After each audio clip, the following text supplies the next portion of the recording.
Baik, bismillahirrahmanirrahim. Assalamualaikum warahmatullahi wabarakatuh. Waalaikumsalam Waalaikumsalam warahmatullahi warahmatullahi wabarakatuh. wabarakatuh. Ya, alhamdulillahirabbil alamin ya. Bersyukur marilah bersama-sama kita panjatkan atas kehadirat Allah Subhanahu wa taala yang mana pada sore hari ini kita masih diberikan nikmat sehat ya, nikmat kesempatan untuk bisa kuliah kembali ya di sore hari ini untuk melanjutkan materi mata kuliah biokimia bab imunologi dasar ya. Karena memang imunologi dasar ini masuk ke dalam mata kuliah biokimia karena kaitannya dengan proses reaksi yang ada di dalam tubuh kita ya. Apapun yang berkenaan dengan proses reaksi secara biologis di dalam tubuh kita itu memang masuk ke dalam kategori capaian pembelajaran untuk biokimia. Baik, seperti mata kuliah yang lain ya, jadi nanti akan ada sesi tanya jawab, sekaligus saya bisa mengambil nilai keaktifan ya untuk masing-masing mahasiswa dalam menjawab pertanyaan yang telah diberikan. Oke, langsung saja di sini sebagai pengantar ya, pertanyaan pengantar untuk imunologi. Yang pertama jelas yang ditanyakan adalah apa itu imunologi ya. Kemudian pentingnya apa? Respon imun bagi tubuh. Jadi setelah kalian tahu apa itu imunologi, kemudian respon imun bagi tubuh itu seperti apa ya. Oke, saya persilakan di sini dua mahasiswa yang sudah resen ya. Nah, resen ini saya berdasarkan urutan dulu-duluan ya, bukan berdasarkan abjad nomor apa itu huruf enggak ya. Jadi siapa yang duluan pasti urutannya di atas ya, enggak mesti harus yang huruf A, B, C sampai Z enggak. Jadi siapa yang duluan tuh pasti yang duluan urutannya. Jadi saya menyesuaikan itu saja ya. Oke, yang pertama atas nama Mita Sari. Ada Mita Sari? Ada Ibu. Oke. Yang kedua, Eni Maria. Jadi kalau sudah selesai menjawab, bisa diturunkan resennya ya, agar tidak tertukar dengan yang lainnya sebelum saya tunjuk untuk menjawab. Baik, saya silahkan Wita dan Eni Maria untuk bisa menjelaskan apa itu imunologi dan pentingnya pentingnya respon imun ya bagi tubuh itu untuk apa. Silakan. Izin menjawab Ibu. Imunologi adalah cabang ilmu biologi yang mempelajari sistem kekebalan tubuh atau imunitas dan bagaimana tubuh melawan berbagai macam agen seperti bakteri, virus, jamur, dan parasit termasuk mekanisme reaksi tubuh terhadap penyakit. Respon imun dapat dibedakan menjadi dua kelompok besar yaitu respon imun non-spesifik atau non-adaptif. Seperti infeksi bisa berasal dari beberapa sumber, yaitu air, udara, hewan, peliharaan, tanah. Sumber infeksi bisa menyebabkan penyakit apabila respon imun tidak bekerja dalam tubuh. Agen penyebab penyakit ini kita sebut dengan patogen. Kemampuannya dalam menyebabkan penyakit disebut patogenesis. Sudah Ibu, terima kasih. Izin menjawab Ibu. Imunologi yaitu cabang ilmu biologi yang mempelajari mengenai respon imun atau kekebalan tubuh. Respon imun ini sangat penting bagi kelangsungan kehidupan organisme karena setiap saat terpaparan oleh infeksi patogen, hal-hal yang dipelajari dalam imunologi terus mengalami perkembangan sesuai dengan penelitian-penelitian yang dilakukan hingga saat ini, terutama di bidang bioteknologi kedokteran dan farmasi.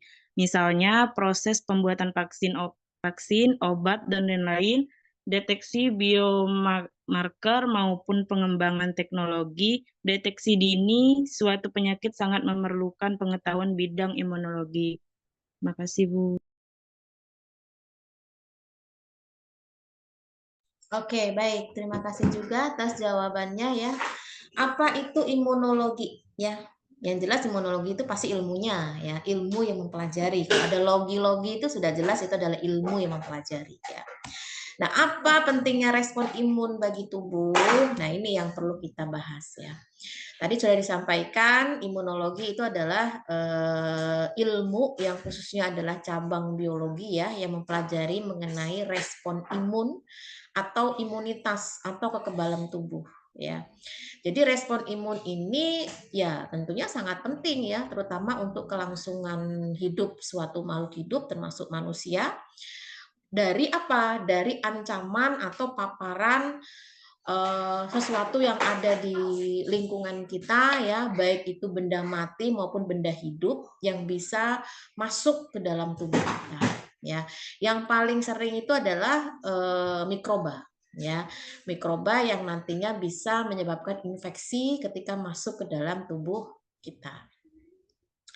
Nah, tentunya dalam hal ini cabang ilmu imunologi itu kan terus terbarukan gitu ya. Ada penemuan-penemuan, ada riset-riset, penelitian-penelitian yang memang sehingga saat ini itu terus berkembang gitu, terutama di bidang bioteknologi kedokteran dan farmasi ya. Misalkan dengan proses pembuatan vaksin, obat dan lain-lain. Atau ada beberapa alat yang memang itu bisa untuk mendeteksi suatu penyakit secara dini ya, dan itu semua memang sangat diperlukan di bidang kesehatan. Itu adalah wujud nyata dengan adanya perkembangan ilmu imunologi ya. Nah, kalau ditanya bagaimana sejarah imunologi, itu sangat panjang sekali ceritanya ya. Tapi paling tidak kalian sedikit mengingat ya apa yang sudah saya sampaikan di mata kuliah mikrobiologi yang berkenaan dengan bab virus ya. Jadi virus itu dulu kan dianggap belum disebut sebagai virus ya. Karena kan dulu belum ada penemuan tentang virus, tapi baru sebatas bakteri. Nah, dengan adanya penemuan-penemuan itu yang akhirnya menyatakan, oh ini tuh bukan bakteri, tapi inilah makhluk lain, karena ukurannya jauh lebih kecil ketimbang bakteri, yang disebut dengan virus. Ya. Nah, di sini bisa kita lihat ya, ini sangat singkat sekali, artinya saya tidak mencantumkan seluruh cerita historinya terkait imunologi, tapi paling tidak ada poin-poin yang harus kalian ingat ya, tentang penemuan vaksin pertama kali ya. Itu di abad 18 ahli virologi ya, namanya Edward Jenner ya. Itu dia mempelajari tentang fenomena virus cacar ya. Jadi pada saat itu ya itu tadi coba-mencoba, karena itu risetnya orang-orang terdahulu itu kan begitu ya. Jadi pengen tahu bagaimana prosesnya, ya itu tadi. Jadi kalau pada virus itu coba diambil cairan yang keluar dari cacar itu yang diduga di dalamnya ada mikrobanya, yaitu adalah virus, itu ditularkan kepada makhluk hidup yang lain, yaitu manusia. Ya, ternyata manusianya orang sehat itu kena penyakit cacar. Nah, tapi ketika seseorang itu sudah terkena penyakit cacar, untuk kedua kalinya ternyata tidak terkena lagi. Ya, kenapa? Karena di dalam tubuhnya sudah ada kekebalan. Kekebalan itu terbentuk karena kita terpapar terlebih dahulu. Kalau belum terpapar, tidak ada memori di dalam sel tubuh kita ya. Artinya orang yang pernah bertamu di rumah kita, itu rumah kita akan mengenalinya dia, oh sebelum sudah pernah bertamu Anda. Nanti kedua, ketiga kali ketika bertamu lagi sudah tahu. Tapi kalau baru pertama memang ini yang sulit. Makanya ketika kita mengharapkan sesuatu yang alami dari tubuh kita butuh proses ya. Makanya dengan adanya penemuan vaksin ini paling tidak seseorang sudah dibekali imunitas ya. Jadi sudah memberikan respon terhadap tubuh kita, walaupun yang dimasukkan itu adalah bukan virus asli gitu ya, bukan virus yang ganas yang memang asli dari sifatnya, tapi yang sudah dilemahkan. Harapannya ketika ada virus benerannya, itu tubuh kita sudah mampu untuk menangkal ya. Paling tidak meskipun kita masih terinfeksi, itu kadar infeksinya tidak begitu parah ya, ketimbang kita tidak punya kekebalan sama sekali. Nah, itu adalah prinsip dari penemuan bioteknologi di bidang kesehatan, khususnya adalah vaksin. Ya. Kemudian yang kedua itu ada ahli atau bapak bakteriologi bernama Robert Koch ya. Ini dia mengembangkan teori ya, postulat Koch namanya. Jadi harus jelas ya, tidak boleh mengada-ngada, harus berdasarkan riset ya, penyebab suatu penyakit itu apa. Ya, jadi kalau penyebab penyakitnya apa namanya bakteri A, yaitu harus bakteri tersebut yang bisa ditetapkan sebagai penyebab penyakit.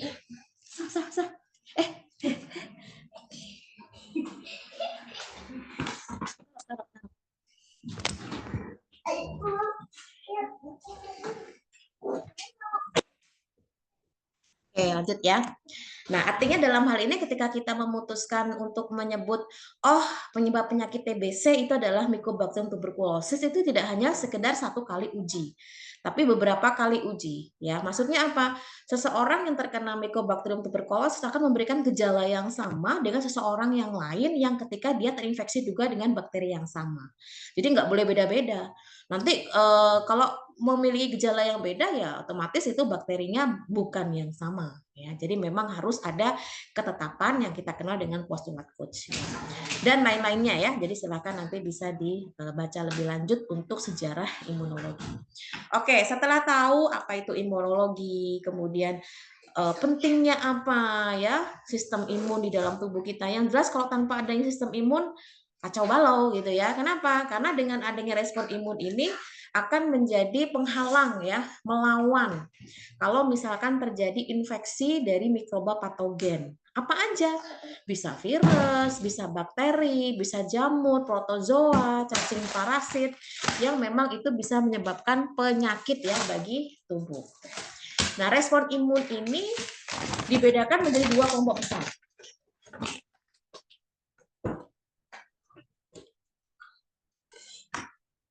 Ada respon imun non-spesifik, ada respon imun spesifik. Nanti kita akan bahas lebih lanjut itu apa. Ya, jadi ada dua, ada respon imun non-spesifik, ada yang spesifik.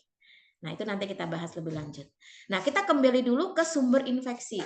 Sumber infeksi itu luas banget ya. Apalagi kita tahu kalau mikroba ini tuh ada di mana-mana. Di depan kita, di samping kita, di belakang kita, di atas kita, semuanya ada. Mau di air, di udara, di hewan, di tanah, atau lagi yang lain ya, pokoknya semuanya itu ada. Nah, jadi memang sulit kita itu dihindari dari kontak dengan mikroba. Mau sehigienis apa kita, mau kesesterilan kita apa, selama kita masih berkontak dengan itu semua, kita masih bisa terpapar. Pertanyaannya, kenapa kok kita nggak mudah sakit? Nah, itu harus disyukuri. Berarti imun kita masih oke. Jadi kalau kita nggak sakit, itu belum tentu mereka itu nggak menginfeksi tubuh kita. Bisa jadi saat ini kita sedang diinfeksi. Tapi karena imun kita settle, oke, maka infeksi akan terhenti, tidak akan berlanjut. Nah, kalau misalkan sampai berlanjut, imun kita sedang drop ya, nah proses terbentuknya penyakit itu akan mudah gitu. Jadi hal yang tidak mungkin kita menemukan seseorang yang steril, itu hal yang nggak mungkin. Kecuali kalau kamu tiap hari menggunakan APD ya, yang sebelumnya sudah disterilkan, makan pun pakai APD, ke kamar mandi pun pakai APD, semuanya pakai APD. Jadi badan kita tidak terkontak langsung dengan lingkungan. Tapi itu kan hal yang nggak mungkin ya. Makanya sebetulnya dengan menjaga kebersihan di awal, rajin mencuci tangan ya, di mana-mana menggunakan hand sanitizer, itu sebenarnya untuk meminimalisir agar tidak terjadi kontak yang berlebih dengan mikroba. Karena biasanya kalau yang berlebih itu imun kita nggak mampu untuk menangkal segitu banyaknya serangan dari mikroba ya. Semoga bisa dipahami. Nah, sumber infeksi ya itu bisa menyebabkan penyakit apabila respon imun tidak bekerja dalam tubuh ya. Artinya dalam hal ini lebih lemah ya, atau mungkin belum terbentuk respon imunnya seperti itu ya. Nah, agen penyebab penyakit ini kita sebut dengan patogen ya. Semua mikroba yang bisa menyebabkan penyakit itu disebut dengan patogen ya. Jadi kemampuan ini disebut sebagai patogenesis ya. Ini berlaku untuk semua jenis mikroba yang dapat menyebabkan infeksi. Tapi kalau mikrobanya baik, nggak menyebabkan infeksi, aman ya, bukan patogen. Oke, kita lanjut yang kedua. Oh, ini belum ya. Ini masih pengantar juga terkait sistem imun.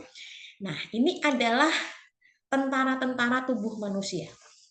Jadi memang sangat harus disyukuri sekali ternyata tubuh kita itu punya tentara yang sangat luar biasa sebagai tempat perlindungan ya, sebagai sistem imun tubuh kita. Tadi di awal sudah disebutkan kita itu punya sistem imun yang sifatnya spesifik sama non-spesifik. Nah, kalau yang sifatnya non-spesifik, ini ada yang secara fisik, ada yang dia terlarut, sama ada yang dia sifatnya sel, ya atau seluler. Nah, kalau yang fisik itu bisa dalam bentuk lendir, ya selaput lendir, silia, batuk, bersin, itu pun sebagai salah satu bentuk upaya perlindungan kita terhadap paparan mikroba. Ya, jadi jangan salah ketika kita ingusan gitu ya, atau keluar lendir dari hidung, kalau berlebihan memang itu bisa menyebabkan infeksi ya karena berlebihan apalagi kalau masih bayi atau balita yang belum bisa mengeluarkan lendir itu sendiri. Tapi kalau udah gede kan udah hal yang nggak sulit ya. Dengan adanya lendir itu kan sebagai pertahanan tubuh sebetulnya. Atau batuk ya atau bersin itu sebagai tanda tubuh kita sedang dipapar oleh mikroba sebagai sinyal sebetulnya ya. Tinggal imun kita kuat atau tidak. Kalau kuat berarti tidak harus menunggu sakit sudah sembuh. Tapi kalau nggak kuat berarti kita drop. Nah itu kan pilihan yang berat sebetulnya. Makanya sistem imun kita harus dijaga dengan baik ya. Kalau yang larut itu secara biokimia ada yang disebut dengan lisosim ya, sekresi kelenjar minyak, ada asam lambung. Nah, asam lambung itu juga sebagai sistem imun ya. Tapi kalau berlebihan itu ngeri juga ya, di badan nggak enak, di perut nggak enak gitu kan. Asam lambung meningkat masuk rumah sakit gitu kan. Artinya dalam hal ini sebetulnya normalnya asam lambung atau HCl ini kan untuk perlindungan terhadap mikroba ya kan, yang dimana kita tahu mikroba itu kan sangat tidak bisa tumbuh di tempat kondisi yang sangat asam. Makanya dengan adanya asam lambung itu akan menetralisir makanan-makanan yang sudah masuk melalui mulut yang itu ikut terbawa bakteri-bakteri mungkin ya di lambung bisa mati karena ada HCl. Tapi kalau hasilnya berlebih, bukan bakterinya saja yang mati, kita pun ikut mati gitu ya. Rasanya sangat luar biasa ya kalau sampai asam lambung itu naik. Dan lain-lain ya. Seluler di sini ada fagosit, ada sel NK, sel MAS, basofil, eosinofil ini kebanyakan di sel darah putih ya.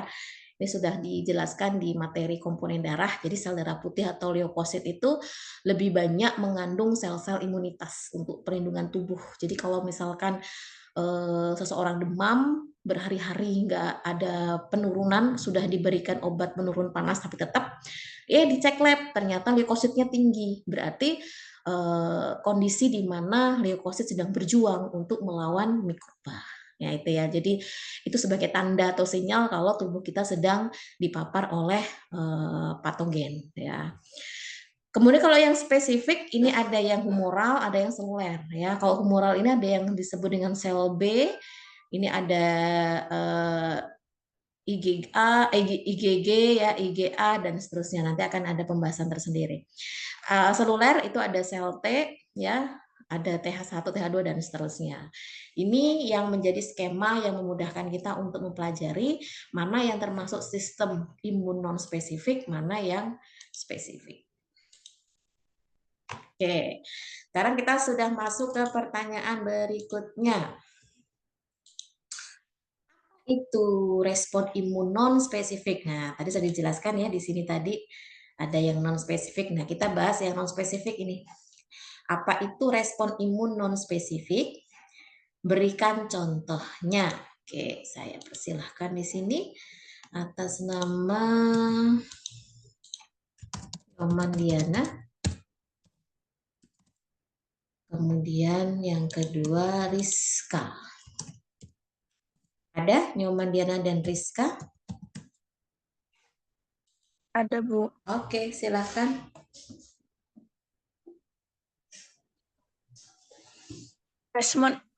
Respon imun non-spesifik terdapat secara alami di dalam tubuh sebelum terjadi infeksi. Tidak spesifik terhadap patogen tertentu dalam responnya singkat di dalam tubuh. Meskipun demikian, imun respon non-imun spesifik ini mampu membedakan patogen dengan protein tubuh sehingga tidak akan menyerang tubuh kita sendiri. Komponen respon imun non-spesifik antara lain sel-sel fagositik, makronetrofil, sel dendrit, sel-sel non-fagostik, sel mast, sel NK, protein komplen, dan permukaan epitel. Sudah, Bu. Baik, Ibu izin menjawab. Respon imun non-spesifik atau non-adaptif atau INAT adalah imun tubuh yang pertama kali akan berhadapan dengan agen infeksi. Imun non-spesifik terdapat secara alami di dalam tubuh sebelum terjadi infeksi, tidak spesifik terhadap patogen tertentu, dan responnya singkat di dalam tubuh. Meskipun demikian, respon imun non-spesifik ini mampu membedakan patogen dengan protein tubuh, sehingga tidak akan menyerang tubuh kita sendiri. Komponen respon imun spesifik antara lain sel-sel fagositik yang terdiri dari makrofag, neutrofil, sel dendritik, sel-sel non-fagositik yaitu sel mast, sel NK, protein komplemen, dan permukaan epitel. Terima kasih, Bu. Oke, baik. Terima kasih juga atas jawabannya. Ini sudah semua tadi ya, Diana sama Rizka. Yang pertama ini adalah respon imun non-spesifik ya. Jadi respon imun ini itu sifatnya dia yang pertama kali yang akan berhadapan langsung dengan sumber infeksi ya. Jadi memang respon ini itu sudah alami ada. Jadi sebetulnya kita itu sudah dibekali dengan respon imun spesifik, non spesifik. Tapi karena dia sifatnya non spesifik, dia bersifat umum. Dia berlaku untuk semua jenis mikroba. Beda cerita kalau yang sifatnya spesifik ya. Apakah dia untuk bakteri, apakah dia untuk virus, itu tentu beda-beda ya. Tapi kalau untuk yang non spesifik ya ini berlaku untuk umum. Jadi memang resikonya ada beberapa jenis mikroba yang lolos gitu ya dari pantauan imun non spesifik. Nah, karena dia tidak spesifik, maka responnya pun singkat di dalam tubuh kita. Karena tidak bisa membedakan mana patogen yang itu berupa protein yang memang alami di dalam tubuh kita sendiri dan mana yang itu patogen dari luar. Makanya kalau sampai terkena penyakit autoimun ini bahaya sekali. Kenapa? Karena sistem imunnya bisa memakan sel-sel kita sendiri. Nah, tidak bisa mengenali sel-sel tubuhnya sendiri ya, dianggap sama, jadi diserang semua, dimakan semua, dihancurkan semua. Nah, ini sangat beresiko kematian ya. Nah, yang masuk ke dalam sistem imun non spesifik apa aja? Ada sel-sel fagositik, yang itu di dalamnya ada makrofag, neutrofil, sel dendritik, ini alami ya. Yang memang sudah dari lahir kita ada, yang itu ada di bagian leukosit atau sel darah putih ya. Dan sel-sel yang non fagosit misalkan seperti sel mast, sel NK, atau sel-sel di permukaan epitel ya. Kalau permukaan epitel ini ada di kulit, di permukaan kulit epidermis ya. Jadi memang tubuh kita sudah didesain di kulit bagian luar atau epidermis itu ada jaringan-jaringan epitel yang memang itu berperan sebagai sistem imun non spesifik atau garda pertama ya. Jadi kalau garda pertamanya sudah KO, ya itu kemungkinan besar bisa masuk ke dalam tubuh kita untuk menyerang sel-sel yang ada di dalam. Jadi lebih berisiko untuk bisa menyebabkan penyakitnya. Memang kalau secara kekuatannya, apalagi jenis mikroba sekarang ya sudah banyak mengalami mutasi, baik itu bakteri maupun virus, itu kan udah macam-macam itu. Sebenarnya semua itu tergantung dari ulah kita juga ya. Kenapa bakteri banyak yang mengalami mutasi itu kan ya karena tidak ada upaya dari kita untuk menjaga supaya tidak terjadi mutasi secara alami bagi bakteri. Ketidakdisiplinan dalam menggunakan antibiotik itu menjadi salah satu alasan terbesar si bakteri itu bisa mengalami mutasi. Akhirnya apa? Kebal terhadap imunitas tubuh kita. Ya, jadi lebih mudah masuk dan lolos gitu ya dengan pantauan sistem imun, apalagi imun non spesifik. Nah, mungkin udah dianggap biasa aja gitu ya bagi mereka. Oke, itu ya. Ini untuk sistem imun yang non spesifik. Nah, sistem imun non spesifik ini terdiri dari dua pertahanan. Ada pertahanan pertama, ada pertahanan kedua. Silakan disebutkan apa aja yang masuk ke dalam pertahanan pertama dan apa yang masuk ke dalam pertahanan yang kedua. Saya persilahkan di sini atas nama Dewi Artika dan Rindi. Ada Dewi Artika dan Rindi? Ada Ibu. Oke, silakan. Ada Bu. Izin menjawab Ibu. Untuk yang pertahanan pertama ada kulit, membran mukosa, rambut hidung dan silia, cairan sekresi dari kulit dan membran mukosa, dan pertahanan keduanya ada inflamasi, sel-sel fagosit, dan protein antimikroba. Cukup Ibu, terima kasih. Baik, Ibu izin menjawab. Mekanisme pertahanan non-spesifik yaitu pertahanan pertama ada kulit, membran mukosa, rambut hidung dan silia, cairan sekresi dari kulit dan membran mukosa. Pertahanan kedua ada inflamasi, sel-sel fagosit, protein antimikroba, dan pertahanan ketiga ada limfosit dan antibodi, Ibu. Terima kasih.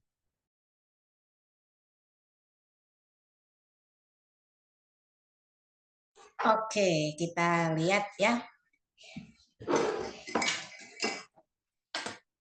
Yang pertama, non-spesifik itu ada beberapa pertahanan ya. Jadi ada pertahanan pertama, ada pertahanan kedua ya. Pertahanan pertama yang menjadi bagian yang pertama kali berhadapan dengan agen penyebab infeksi adalah kulit ya. Makanya sangat luar biasa nih peran dari kulit kan. Kemudian ada membran mukosa, ada rambut hidung. Nah, boleh nih kalian mencukur rambut hidung, tapi jangan sampai habis ya. Karena itu sebagai pertahanan tubuh kita. Kalau ada udara yang kita hirup mengandung debu-debu yang itu membawa mikroba. Nah, itu ya. Jadi jangan malu hidungnya ada bulunya, itu hal yang normal ya, atau rambutnya gitu kan. Yang nggak normal tuh kalau sampai nggak ada, aduh itu gampang terkena penyakit flu lah ya, inilah itulah, karena memang tidak tersaring dengan baik di hidung. Cairan sekresi dari kulit dan membran dan lain-lain ya. Itu untuk pertahanan pertama. Kalau sampai pertahanan pertama ini masih lolos, alhamdulillah kita masih punya pertahanan yang kedua, yaitu apa? Terjadi inflamasi. Peradangan. Siapa yang belum pernah mengalami peradangan? Ya, terutama area tenggorokan. Ya, itu karena apa? Upaya untuk mempertahankan diri. Jadi jangan ngambek sama proses inflamasi. Makanya dengan inflamasi itu tubuh kita bisa terselamatkan. Tapi memang dalam kondisi tertentu inflamasinya harus diobati. Kenapa? Karena bisa menyebabkan infeksi tambahan. Makanya dilihat level inflamasinya ya. Kalau masih dalam taraf yang normal, nanti dengan kondisi tubuh kita yang cukup istirahat, nutrisi itu bisa kembali dengan normal. Tapi kalau memang harus ada treatment diberikan obat, ya itu harus diberikan obat terutama antibiotik ya. Kalau misalkan itu betul-betul karena terinfeksi oleh bakteri. Kemudian ada sel-sel fagosit yang itu ada di dalam leukosit kita dan ada protein-protein antimikroba, senyawa-senyawa antimikroba yang memiliki kemampuan dapat menghambat pertumbuhan dari bakteri. Itu untuk yang pertahanan non-spesifik. Nah, kalau yang pertahanan spesifik itu sebagai pertahanan yang terakhir, garda yang terakhir. Ini kalau sampai lewat juga ya wassalam tubuh kita. Sakit kan gitu.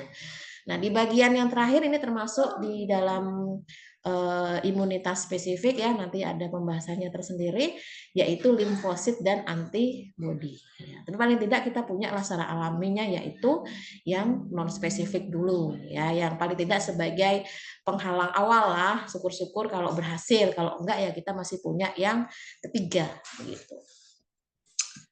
Oke, itu untuk yang non spesifik. Nah, Di permukaan epitel kulit, ya, ini tadi saya spill di awal di bagian epidermis, itu adalah pertahanan pertama bagi tubuh. Nah, coba dijelaskan. Prosesnya secara kimiawi bagaimana, secara mekanisnya bagaimana, dan secara biologinya bagaimana. Oke, saya persilahkan atas nama Rosa, kemudian Gita. Ada Rosa dan Gita? Ada Ibu. Oke, Ada, Bu. silakan. Baik Ibu, izin menjawab. Respon kimiawi yaitu respon imun dengan adanya asam lemak, pH yang rendah asam, adanya enzim pendegradasi pepsin dan lisosim, dan adanya surfaktan pada paru. Untuk mekanismenya, kulit yang tidak rusak, pergerakan silia, dan air mata akan dapat mencegah infeksi patogen. Secara biologisnya, mikroba normal, flora normal pada permukaan dapat melindungi tubuh. Flora normal dapat berkompetisi dengan mikroba patogen untuk mendapatkan nutrisi. Terima kasih. Izin menjawab, Ibu. Permukaan epitel atau pelindung merupakan bagian tubuh yang pertama kali menghalangi masuknya patogen ke dalam tubuh. Terdapat pada kulit, saluran mukosa, di saluran pencernaan, pernafasan, dan produksi. Perlindungan tersebut secara yang pertama kimiawi, respon imun dengan adanya asam lemak, pH yang rendah atau asam, adanya enzim pendegradasi, yaitu pepsin dan lisosim, dan adanya surfaktan pada paru. Secara mekanis, kulit yang tidak rusak, pergerakan silia, dan air mata akan dapat mencegah infeksi patogen. Secara biologis, mikroba normal atau flora normal pada permukaan dapat melindungi tubuh. Flora normal dapat berkompetisi dengan mikroba patogen untuk mendapatkan nutrisi. Terima kasih, Bu. Oke, baik. Terima kasih juga.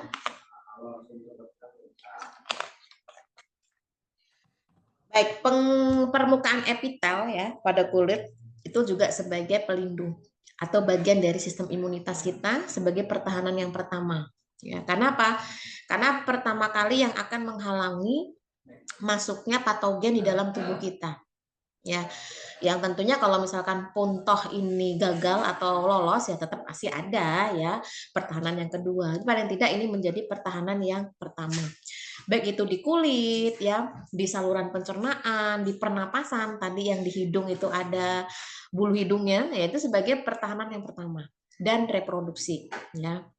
Nah, perlindungan itu secara apa saja? Secara kimiawi, mekanis, biologis ya. Kalau secara kimiawi jelas itu ada upaya zat-zat yang memang secara kimiawi itu bisa menghadang paparan dari mikroba yang sifatnya patogen. Misalkan dengan adanya asam lemak, pH yang rendah ya asam, misalkan kayak asam lambung tadi ya, ada enzim-enzim pendegradasi pada saat proses pencernaan, misalkan seperti pepsin, lisozim ya, dan adanya surfaktan pada paru-paru. Itu juga sebagai penyaring ya, menghindari supaya ada paparan-paparan yang bisa masuk ke dalam organ-organ vital, salah satunya seperti paru-paru dan jantung dan lain-lainnya.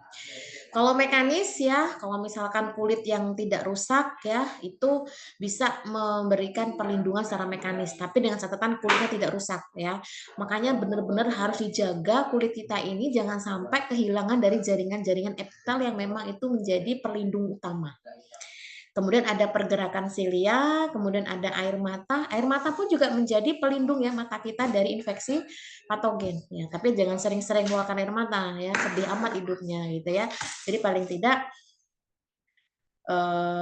dengan adanya air mata itu bisa melindungi mata dari paparan kotoran-kotoran yang bisa masuk gitu ya.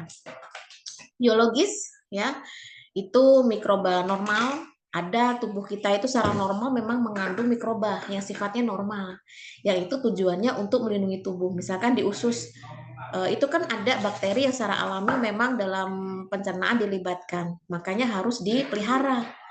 Tapi kalau bakteri-bakteri yang patogen ya jangan. Ya, makanya dalam hal ini memang kita harus menjaga sistem pencernaan kita yang sengaja dibuat subur di sana untuk bakterinya. Misalkan salah satunya kalian meminum produk susu fermentasi untuk sistem pencernaan ya, itu kan isinya bakteri tuh ya, bakteri sehat lah bahasanya ya, bakteri baik yang ketika masuk dalam pencernaan kita itu akan membunuh bakteri-bakteri yang jahat itu tadi yang dapat menyebabkan infeksi ya. Oke, itu untuk selanjutnya tentang inflamasi atau peradangan ya. Inflamasi itu merupakan sistem pertahanan tubuh ya. Jadi jangan dibenci inflamasi itu selama tidak melebihi batas ya. Karena itu sebagai salah satu upaya untuk mempertahankan tubuh. Memang sakit, tapi ini upaya yang harus ditempuh ya daripada merembet kemana-mana.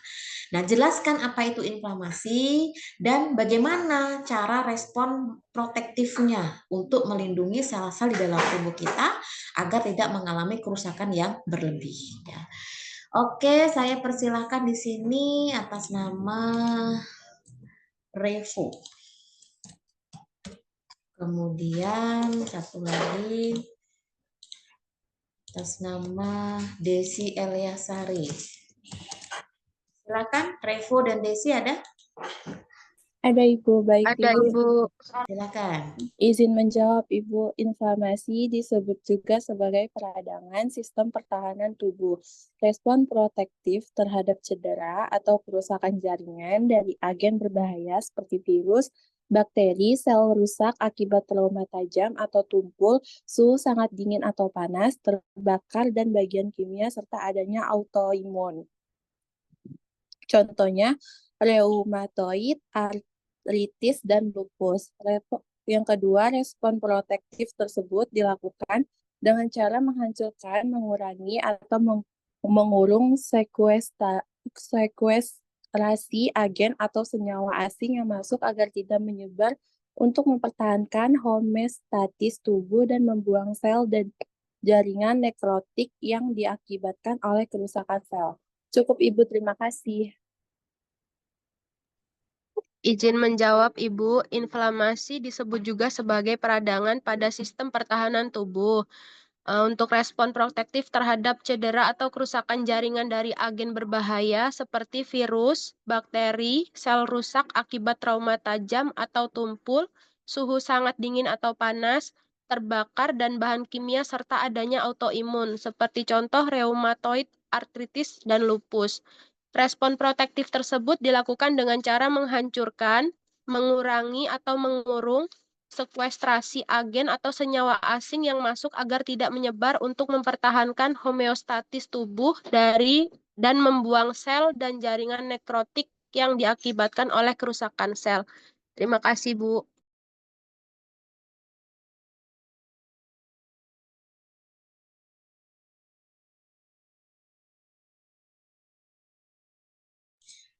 Oke, baik. Ya, inflamasi itu apa? Tadi sudah dijelaskan oleh teman kalian. Inflamasi itu ya peradangan.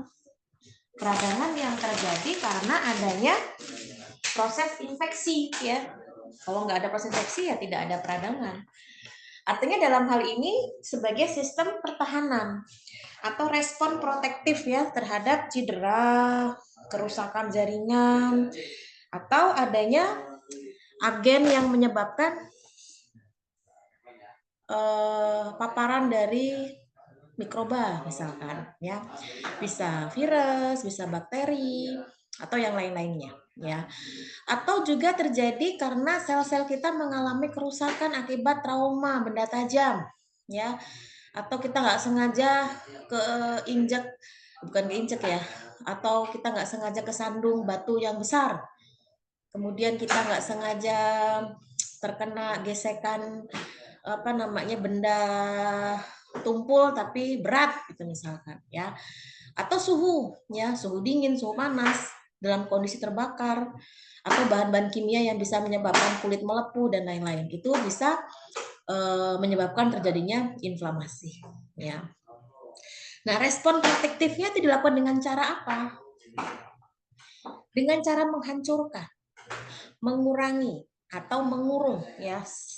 Mengurung tuh maksudnya jangan sampai agen ini nyebar gitu. Jadi hanya wilayah itu saja yang diblok ya, nggak boleh kemana-mana. di lockdown gitu istilahnya ya, jangan sampai dia menyebar kemana-mana gitu ya. Jadi yang rusak memang yang sudah dipapar, sudah telanjur dipapar ya sudah kita ikhlaskan. Tapi yang belum dipapar jangan sampai tersebar itu agen. Karena kalau sampai tersebar kena semua itu seluruh bagian tubuh kita. Jadi diblok dengan sistem inflamasi itu tadi, sehingga mengurangi supaya tidak terjadi sel-sel yang rusak dalam jumlah yang besar. Ya, jadi betapa pentingnya sistem pertahanan ini salah satunya adalah peradangan. Jadi kalau tidak meradang, kita nggak akan tahu tubuh kita kalau sedang di dalam kondisi yang terpapar oleh zat-zat berbahaya, termasuk mikroba. Ya. Oke, selanjutnya masih membahas tentang inflamasi. Jadi inflamasi itu ada semacam mediatornya, perantaranya yang bisa menyebabkan terjadinya inflamasi. Nah, sekarang apa saja yang termasuk ke dalam mediator inflamasi ya? Ini satu mahasiswa aja lah ya, karena cuma singkat. Atas nama Lia Agustina. Ada Lia Agustina? Ada, Bu. Silahkan. Mediator-mediator inflamasi. Yang pertama vasodilatasi, prostaglandin dan nitrit oksida. Peningkatan permeabilitas vaskuler, histamin, serotonin, bradikinin, leukotrien C4, leukotrien D4, dan leukotrien E4. Kemotaksis, aktivasi leukosit, leukotrien B4, kemokin, misalnya interleukin 8, IL-8. Demam, IL-1, IL-6, prostaglandin, faktor nekrosis, tumor, TNF, nyeri, prostaglandin, dan bradikinin. Kerusakan jaringan, nitrit oksida, enzim lisosom, neutrofi, dan makrofag. Terima kasih, Bu.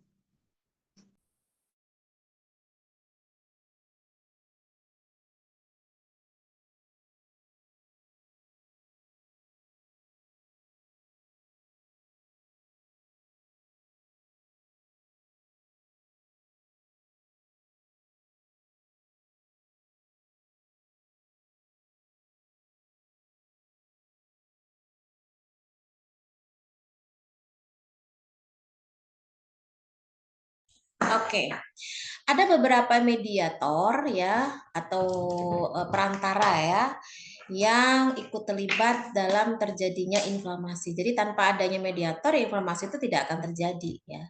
Yang pertama itu inflamasi yang berkenaan dengan vasodilatasi ya. Ini contohnya ada prostaglandin dan nitrit oksid. Kemudian ada terjadinya peningkatan permeabilitas vaskuler, ada histamin, ada serotonin, bradikinin, dan lain-lain ya. Ada kemotaksis aktivasi leukosit, ada leukotrin B4, kemokin ya, dan lain-lain. Terjadinya demam, demam itu juga inflamasi ya. Jadi terjadinya inflamasi makanya menimbulkan panas gitu. Ada interleukin 1, interleukin 6, dan lain-lain. Jadi jangan bilang kalau demam itu penyakit ya. Sakit apa? Demam gitu ya. Jadi sebenarnya demam itu sebuah indikasi kalau tubuh kita sedang terpapar ya. Tapi bukan wujud dari sakit itu adalah demam. Memang demam itu akhirnya menimbulkan rasa yang tidak nyaman ya, rasa yang tidak enak. Kenapa? Karena panas, nyeri gitu kan. Karena memang terjadi proses inflamasi. Tapi sebetulnya demam itu adalah upaya untuk memberikan sinyal ke tubuh kita kalau kita ini sedang diserang, sedang berjuang untuk melawan itu agen-agen mikroba. Ya. Yang perlu dikhawatirkan adalah ketika demam kita selama lebih dari 3 hari nggak turun-turun meskipun kita sudah menggunakan obat penurun panas. Ya. Karena harus dilakukan cek secara laboratorium untuk mengetahui sumber infeksi apa yang menyebabkan itu bisa terjadi. Ya. Tapi kalau sebelum 3 hari sebaiknya bisa dirawat sendiri menggunakan obat penurun panas atau upaya-upaya untuk mengkompres dan lain-lain. Jadi tidak boleh panik ya. Kalau toh kalian datang ke UGD pasti disuruh pulang ya karena demamnya belum lebih dari 3 hari. Karena kalau toh dicek lab juga belum kelihatan itu agen mikrobanya. Oke, kemudian nyeri ya. Nyeri itu pun juga sebagai proses inflamasi ya dan kerusakan jaringan. Ini adalah mediator-mediator yang terlibat dalam proses inflamasi. Oke, ada beberapa tanda-tanda inflamasi yang memang itu menjadi tanda yang wajib ya, memang nggak mengenakan semua tandanya. Artinya dalam hal ini ada beberapa yang perlu kita perhatikan, perlu kita pahami, walaupun rasanya nggak enak, tapi itu upaya tubuh kita untuk menjaga keselamatan dari paparan zat-zat yang tidak baik itu tadi ya, entah itu bahan kimia, entah itu mikroba dan lain-lain. Yang pertama, tandanya adalah terjadinya rubor. Apa itu rubor ya? Oke, silakan bisa dijelaskan atas nama Retno S. Kemudian Elin. Ada Retno S dan Elin? Ada, Bu. Oke, silakan bisa dijawab. Baik, Bu, izin menjawab. Tanda-tanda inflamasi yang pertama rubor atau kemerahan, yaitu tahap pertama dari proses inflamasi yang terjadi yang diikuti dengan kalor atau rasa panas. Yang kedua, rubor. Rubor yaitu adanya peningkatan aliran darah di area infeksi atau jaringan yang cedera akibat dari pelepasan mediator kimia tubuh, yaitu kinin, prostaglandin, dan histamin. Yang ketiga, ketika reaksi radang timbul, maka pembuluh darah melebar atau vasodilatasi pembuluh darah, sehingga lebih banyak darah yang mengalir ke dalam jaringan yang cedera, sehingga menimbulkan warna kemerahan. Yang terakhir, namun jika sudah berwarna hitam, sudah tidak ada aliran darah atau kehilangan fungsi jaringan atau fungsi olesia. Terima kasih, Bu. Izin menjawab, Bu. Rubor atau kemerahan. Tahap pertama dari proses inflamasi yang terjadi yang diikuti dengan kalor atau rasa panas. Rubor adanya peningkatan aliran darah di area infeksi atau jaringan yang cedera akibat dari pelepasan mediator kimia tubuh, kinin, prostaglandin, histamin. Ketika reaksi radang timbul, maka pembuluh darah melebar, vasodilatasi pembuluh darah sehingga lebih banyak darah yang mengalir ke dalam jaringan yang cedera, sehingga menimbulkan warna kemerahan. Namun, jika sudah berwarna hitam, sudah tidak ada aliran darah atau kehilangan fungsi jaringan fungsi oleasa. Terima kasih, Bu.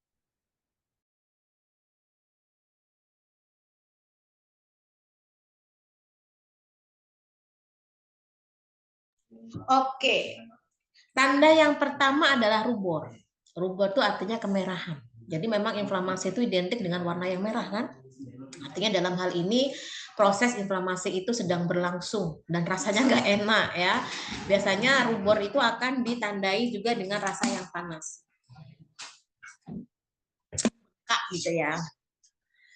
Nah, rubor itu kenapa dia berwarna merah? Karena sebetulnya merah itu kan karena ada aliran darah kan? Jadi aliran darahnya dikencengin di area tersebut. Kenapa harus darah yang harus mengalir di situ? Karena di bagian darah itu ada yang disebut dengan leukosit, sel darah putih yang itu sebagai apa? Antibodi oleh tubuh kita ya, sehingga dengan begitu dia akan memberikan peluang untuk bisa mencegah terjadinya inflamasi yang berlebih ya. Nah, ketika radang itu timbul, maka pembuluh darah itu akan melebar. Ya, ketika melebar atau vasodilatasi, di mana aliran darah akan lebih kencang ya di area tersebut sehingga menyebabkan warna kemerahan. Ya.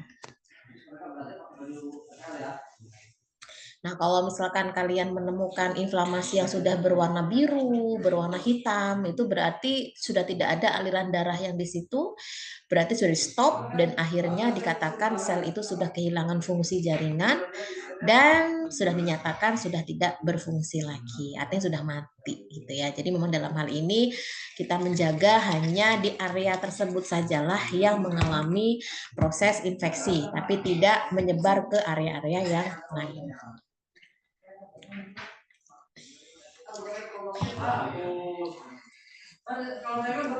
Oke, selanjutnya tanda-tanda berikutnya untuk inflamasi adalah kalor. Nah, kalor ini kaitan dengan panas ya berarti ya.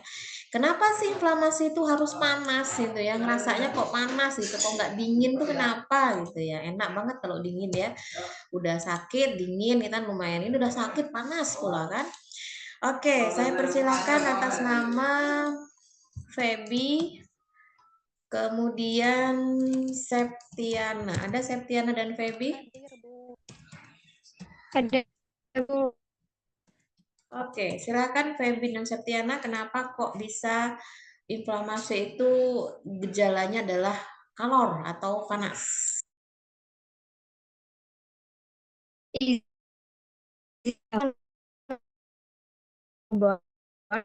Cedera terjadi kecelakaan.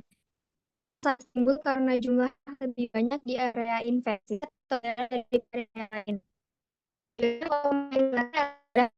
Ke area mengalami krim lebih banyak anti penyebab infeksi. Selain itu karena pirogen, substansi yang menimbulkan demam yang mengganggu pusat pengaturan panas dan hipotalamus. Terima kasih, Bu. Baik, Bu, izin menjawab. Kalor atau panas yaitu rasa panas dan warna kemerahan rubor pada area infeksi atau sel cedera terjadi secara bersamaan. Rasa panas timbul karena jumlah darah lebih banyak di area cedera daripada di area lain. Mengkompensasi aliran darah lebih banyak ke area yang mengalami infeksi, yaitu mengirim lebih banyak antibodi dalam... Ya, silakan selanjutnya siapa? Bu.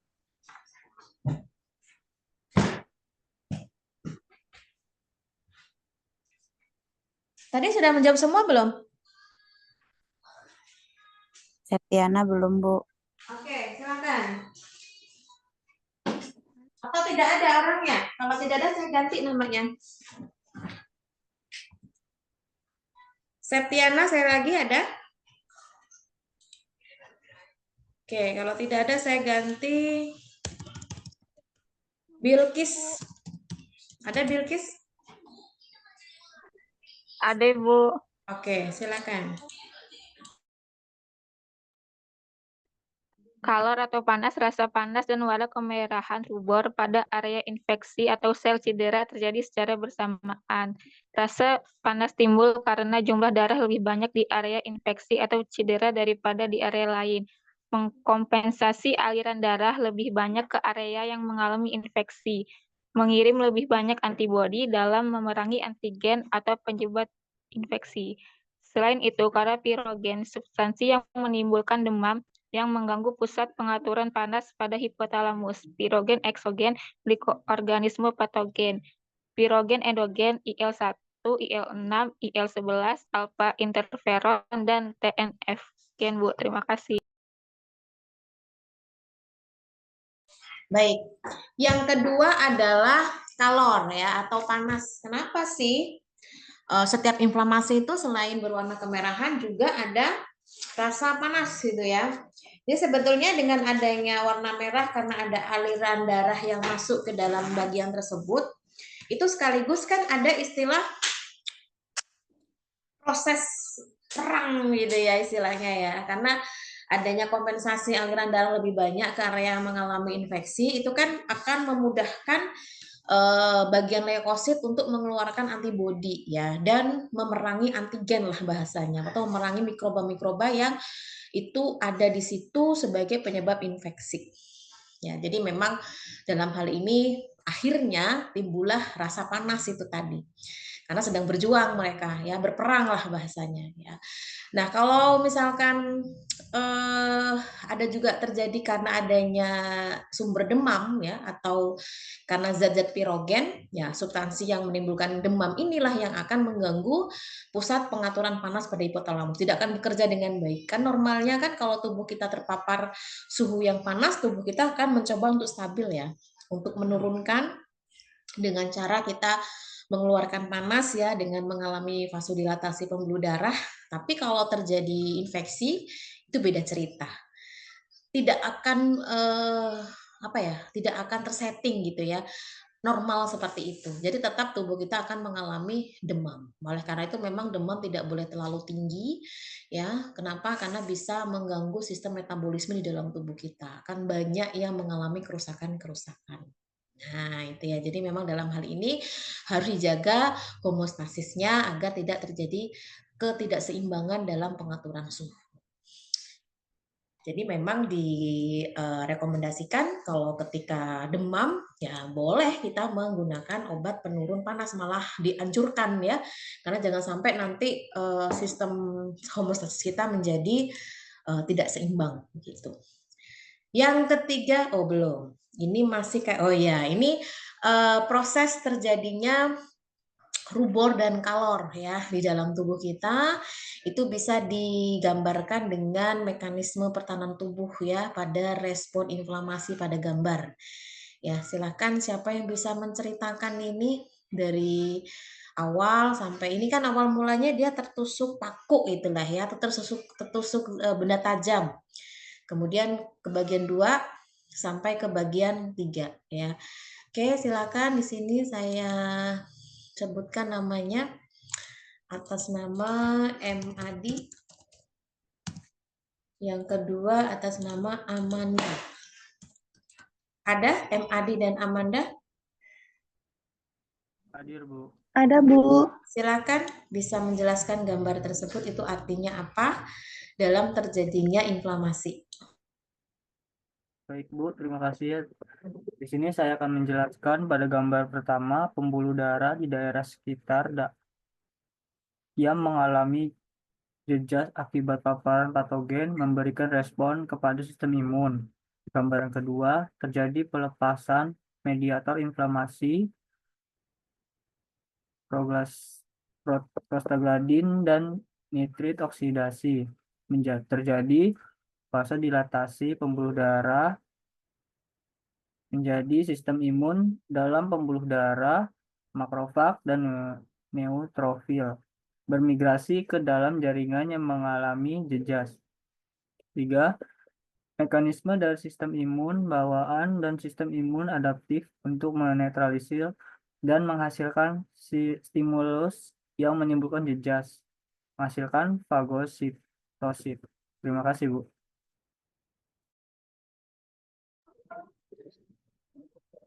Itu gambar yang pertama, ada pembuluh darah di daerah sekitar darah yang mengalami jejas akibat paparan patogen memberikan respon kepada sistem imun.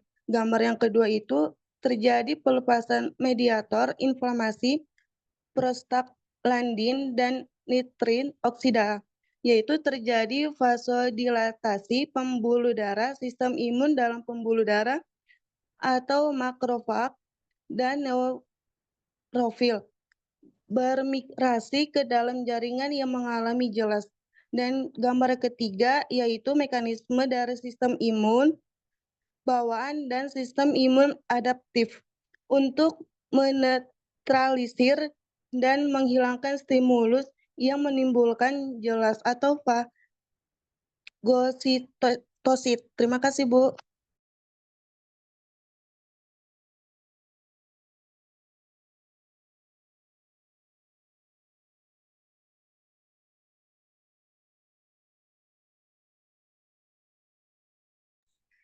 Oke, baik. Ya, dari gambar ini sebetulnya sudah kelihatan sangat jelas ya. Ketika kita terkena benda tajam seperti ini kan otomatis dia akan membuat lubang gitu ya sebagai tempat terjadinya luka. Akhirnya apa? Ada mikroba yang bisa masuk ke dalam lubang tersebut dan akhirnya bisa masuk ke dalam sel dan bahkan yang paling mengerikan bisa masuk ke dalam aliran darah ya. Nah, dengan respon imun tentunya ini semua bisa dihindari. Ya, jadi pembuluh darah di sekitar terjadinya luka itu akan mengalami jejas ya akibat paparan patogen dan memberikan respon imun. Jadi yang kedua setelah terjadi sinyal adanya luka itu tadi yang membawa mikroba atau zat-zat lain yang berbahaya oleh tubuh secara kimiawi, itu akan melepaskan mediator inflamasi. Bisa prostaglandin, nitrit oksid ya, sehingga apa? Akan terjadi pelebaran pembuluh darah atau vasodilatasi. Jadi pembuluh darahnya melebar seperti ini. Ya. Jadi ketika pelebaran pembuluh darah, itu sistem imun di dalam darah seperti makrofag dan neutrofil itu akan bermigrasi atau akan keluar dari pembuluh darah untuk menuju ke area jejasnya ini. Ya. Jadi mekanisme dari sistem imun ini sifatnya adalah bawaan ya, dan sistem imun adaptif ya untuk menetralisir dan menghilangkan apa? Rangsangan atau stimulus yang bisa menimbulkan jejas itu tadi.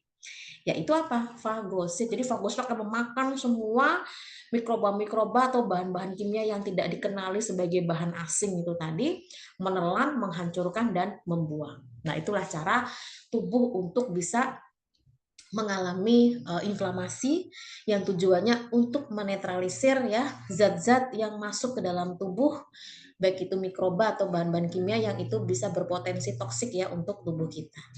Ini secara alaminya. Ya, yang berbahaya itu memang kalau inflamasinya berlebihan sampai menimbulkan rasa yang tidak nyaman ya, kebengkakan dan lain-lain. Makanya perlu ada tindakan-tindakan medis yang itu berupa obat untuk meringankan inflamasi itu. Tapi normalnya tetap harus mengalami proses inflamasi ya. Oke, setelah itu gejala yang ketiga, bukan gejala ya, tanda ya. Tanda yang ketiga untuk inflamasi itu terjadinya dolor. Apa itu? Semua serba lor ya. Dolor itu apa? Ya, ada rubor, ada kalor, ada dolor ya. Dolor itu apa sih? Nah, coba silahkan bisa dijawab. Yang pertama, atas nama Lydia Aldi. Yang kedua, atas nama Putri Asmara. Ada Lydia Aldi dan Putri Asmara? Lydia Aldi ada, Bu. Oke, silakan. Baik, dolor atau nyeri itu ya, yaitu rasa nyeri pada jaringan yang mengalami infeksi atau cedera. Yang kedua, rasa nyeri sebagai sinyal terjadi gangguan tubuh yang tidak normal. Penyebabnya itu yang pertama adanya peregangan jaringan akibat adanya edema sehingga terjadi peningkatan tekanan lokal yang dapat menimbulkan rasa nyeri. Yang kedua, karena adanya pengeluaran zat-zat kimia atau mediator nyeri seperti prostaglandin, histamin, bradikinin yang dapat merangsang saraf-saraf perifer di sekitar radang sehingga dirasakan nyeri. Terima kasih. Baik, Bu, izin menjawab. Dolor atau nyeri itu merupakan rasa nyeri pada jaringan yang mengalami infeksi atau cedera. Yang kedua, rasa nyeri sebagai sinyal terjadi gangguan tubuh yang tidak normal yang disebabkan oleh adanya peregangan jaringan akibat adanya edema sehingga terjadi peningkatan tekanan lokal yang dapat menimbulkan rasa nyeri. Lalu adanya pengeluaran zat-zat kimia atau mediator nyeri seperti prostaglandin, histamin, bradikinin yang dapat merangsang saraf-saraf perifer di sekitar radang sehingga dirasakannya nyeri. Baik, Bu, terima kasih.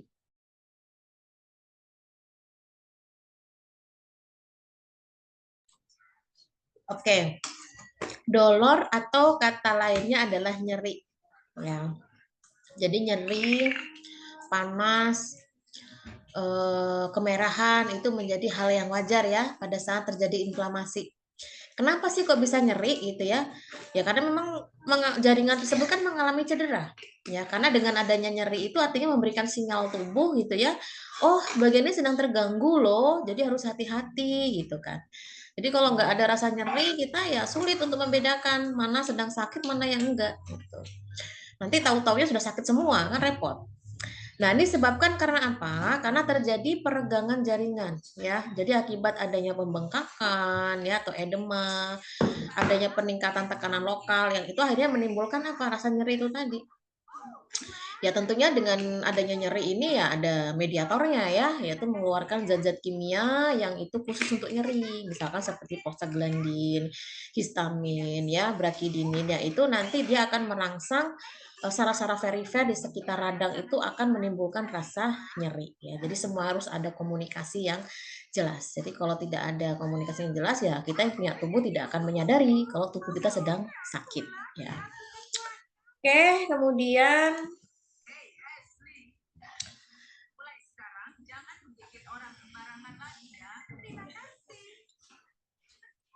mekanisme nyeri ya. Bagaimana terjadinya mekanisme nyeri ya? Silahkan bisa dijelaskan di sini atas nama Nabila, kemudian Wira.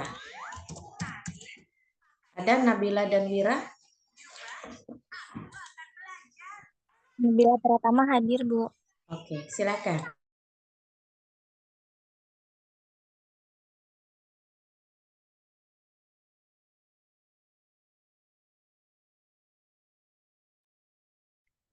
Baik, Bu, izin menjawab. Mekanisme nyeri yaitu pengalaman sensori dan emosi yang tidak menyenangkan di mana berhubungan dengan kerusakan jaringan atau potensial terjadi kerusakan jaringan. Yang kedua, nyeri bentuk sinyal kerusakan jaringan, kemudian disebabkan oleh stimulus noksius yang diperantarai oleh sistem sensorik nosiceptif. Sistem ini berjalan mulai perifer melalui medula spinalis, batang otak, talamus, dan korteks cerebri. Cukup, Bu. Terima kasih.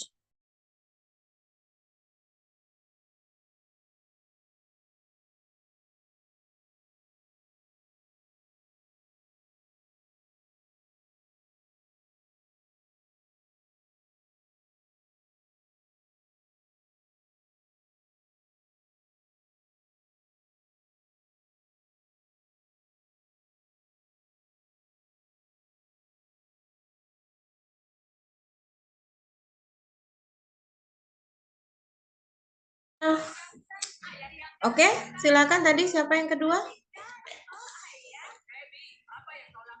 Wira, Wira ada?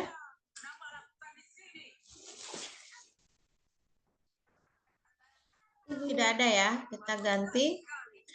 Dita Eka ada? Ada, Bu. Ya, silakan Dita Eka.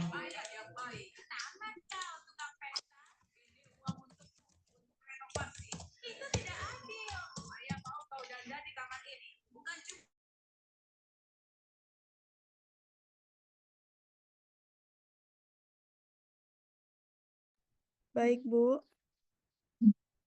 Nyeri pengalaman sensori dan emosi yang tidak menyenangkan di mana berhubungan dengan kerusakan jaringan atau potensial terjadi kerusakan jaringan.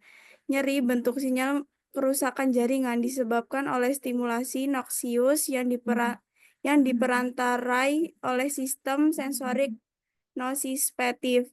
Sistem ini berjalan mulai perifer melalui modula spinalis, batang otak, talamus, dan korteks cerebri. Terima kasih, Bu.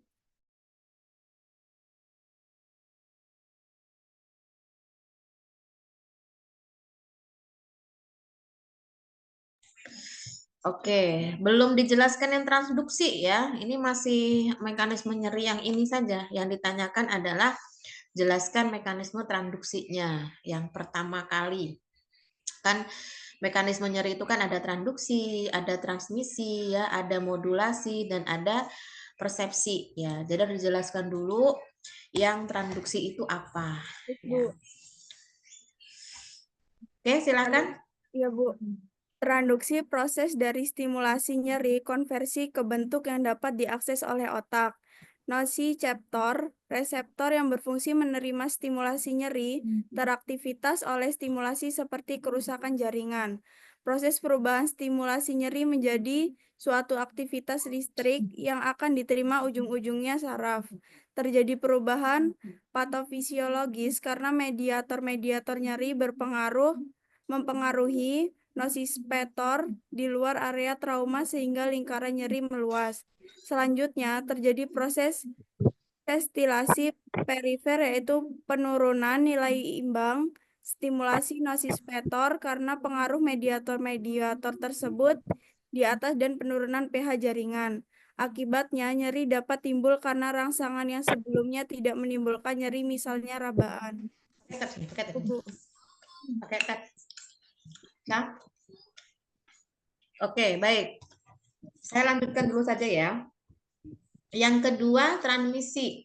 Ya, saya persilahkan.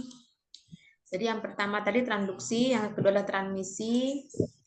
Saya persilahkan atas nama Nida. Ada Nida? Ada Bu Nida. Oke, silakan bisa menjelaskan yang transmisi ya, artinya apa?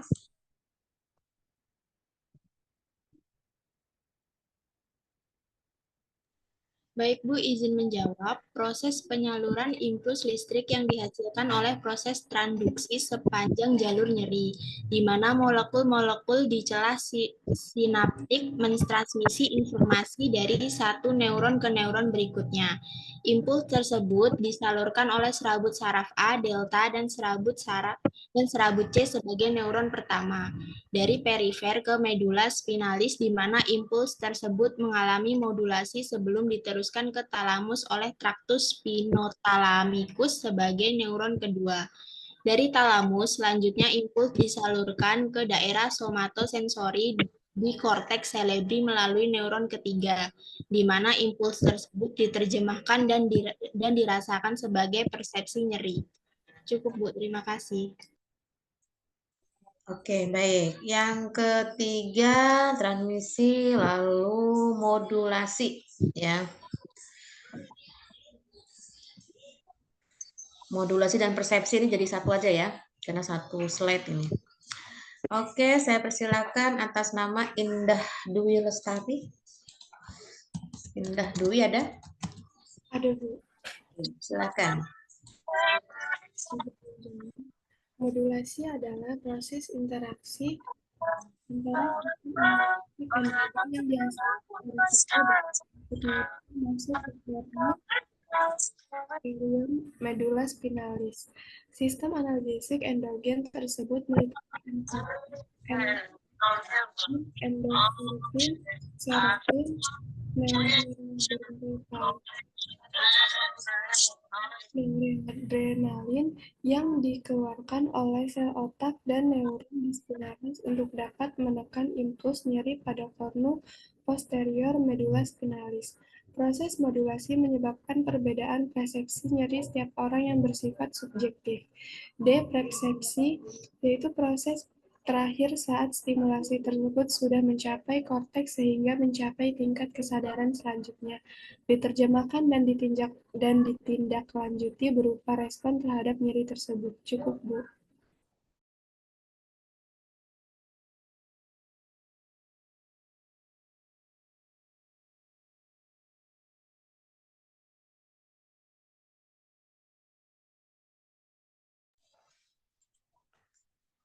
Oke, baik, terima kasih.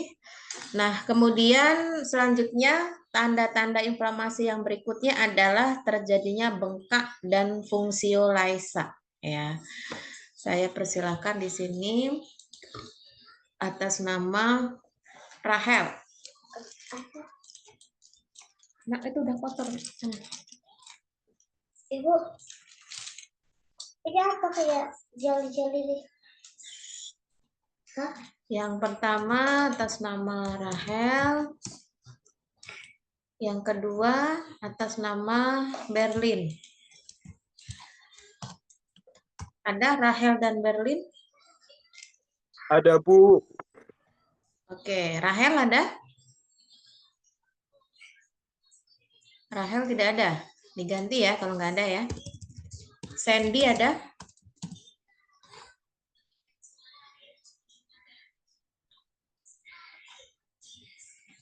Ada, Ibu. Oke, silakan Sandy dan Berlin untuk bisa menjelaskan tanda-tanda inflamasi yang keempat, yaitu terjadinya bengkak ya dan fungsiolisa. Silakan. Baik, Ibu, izin menjawab. Untuk yang pembengkakan itu Pembengkakan yang disebabkan adanya peningkatan permeabilitas kapiler, peningkatan aliran darah, dan cairan ke jaringannya mengalami cedera sehingga protein plasma dapat keluar dari pembuluh darah ke ruang interstitium, cairan suspensi sel, area cedera. Kemudian kinin medilatasi arteriol, meningkatnya permeabilitas kapiler.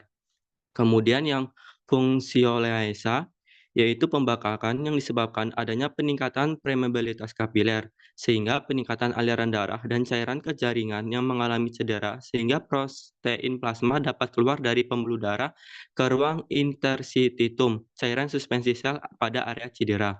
Kinin dilatasi arteriol, meningkatnya permeabilitas kapiler fungsi dari jaringan yang mengalami infeksi, disebabkan oleh penumpukan cairan pada cedera jaringan dan karena rasa nyeri. Keduanya mengurangi mobilitas pada daerah yang terkena. Kemudian, jika luka di kaki mengalami infeksi, maka kaki tidak akan berfungsi dengan baik seperti sulit berjalan atau bahkan tidak bisa berjalan. Dan jika infeksi terjadi sudah cukup lama, akan terbentuk cairan putih kental di daerah infeksi tersebut yang disebut dengan nanah atau pus. Nanah terbentuk karena adanya perang antar antibodi dengan antigen. Terima kasih, Ibu.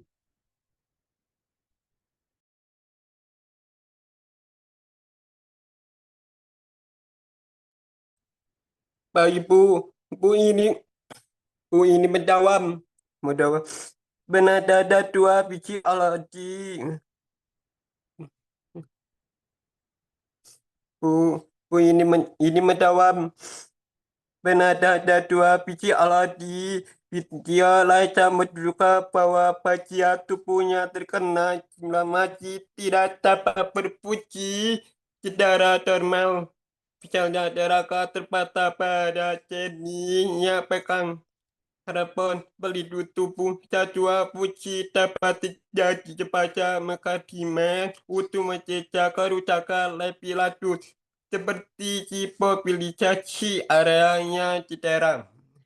Indikasi tingkat keparahan adanya putih laisa bisa menjadi indikator penting untuk mengevaluasi tingkat inflamasi atau cedera.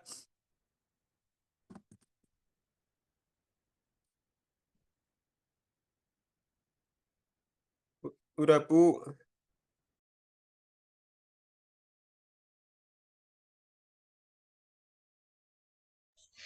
Oke, terima kasih ya atas jawabannya.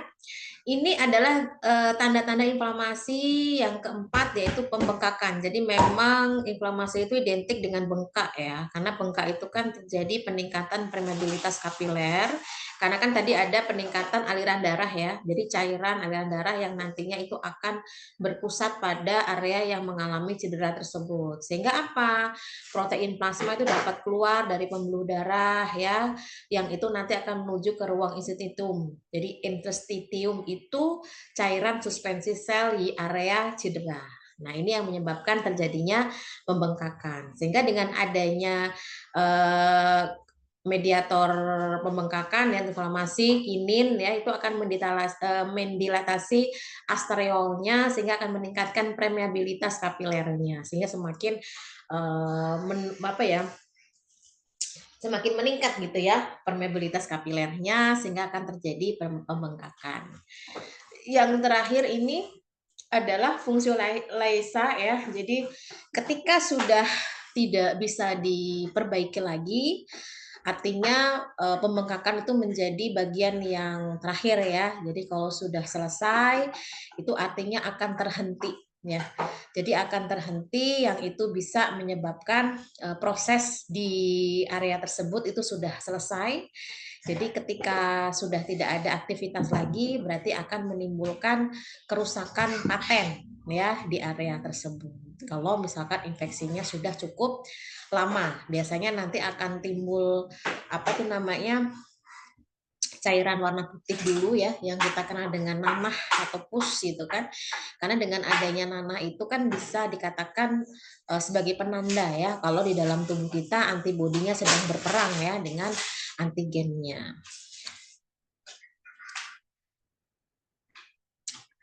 Oke, mungkin itu saja dulu ya yang dapat saya sampaikan. Maaf tidak bisa sampai selesai karena mengingat waktu sudah pukul 17.30, sudah pukul setengah 6. Artinya nanti kalau ada pertanyaan-pertanyaan yang belum disampaikan, silahkan bisa menyimak kembali ya hasil dari video yang sudah di-sharekan. Artinya untuk kalian bahan pembelajaran ya, dan nanti ini akan saya sharekan juga materinya. Jadi nanti silakan bisa kalian jawab secara mandiri saja untuk persiapan pembelajaran di ujian akhir semester ya. Oke, mungkin itu saja dulu ya yang dapat saya sampaikan. Terima kasih atas partisipasinya dan keaktifannya. Kita masih ada beberapa kali pertemuan lagi untuk kedepannya ya, baik di mata kuliah biokimia ataupun mata kuliah yang lain. Jadi silakan siapa yang bisa memberikan kontribusinya itu bisa diupayakan ya. Jangan sampai nanti ada yang sama sekali tidak pernah gitu ya memberikan kontribusi dalam menjawab pertanyaan. Oke, sampai sini ada pertanyaan terlebih dahulu sebelum saya tutup. Kalau tidak ada, kita cukupkan ya dengan membaca hamdalah bersama-sama. Alhamdulillah. Ya. Terima kasih. Selamat sore. Assalamualaikum warahmatullahi wabarakatuh. Waalaikumsalam warahmatullahi wabarakatuh.